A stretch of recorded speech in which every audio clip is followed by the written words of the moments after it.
దేవాలయాల్లో వీఐపీ సంస్కృతిపై Madras high court serious అయింది. దేవుడు ఒక్కడే వీఐపీ అని చెప్పింది. ఆయన ముందు అందరు సమానులే అని తేలింది. దేవుడు ఎవరి కోసము వేచి ఉండడని వ్యాఖ్యానించింది.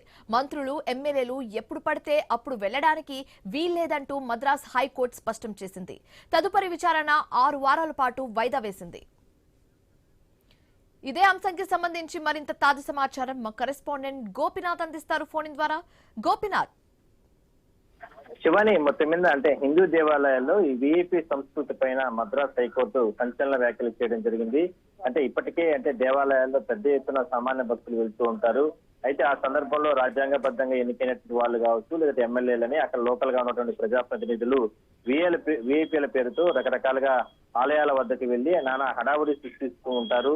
వాళ్ళకందరికీ కూడా అధికార యంత్రాంగం కావచ్చు, లేదంటే పోలీసులు కావచ్చు, ఒత్తాసు పలికి అంటే సామాన్య భక్తులు ఇబ్బందులు గురి చేసే విధంగా కూడా అక్కడ ఉన్నటువంటి దేవాలయాల అధికారులు కావచ్చు, లేదంటే పాలక మండళ్ళు నానా హడావుడి చేస్తూ ఉంటారు. సో ఈ సంస్కృతి కరెక్ట్ కాదు. కేవలం విఐపి అంటే ఆలయాల్లో ఉన్నటువంటి భగవంతుడు, అక్కడ వెలసినటువంటి వారు మాత్రమే విఐపి అవుతారు, అంతే తప్ప మిగిలిన వారంతా కూడా సామాన్యులే, మనుషులే.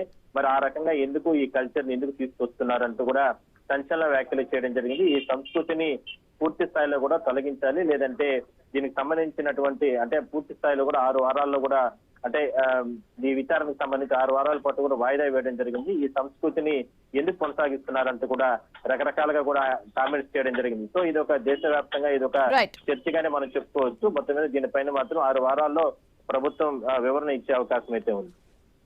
Right, thanks for the updates Gopi.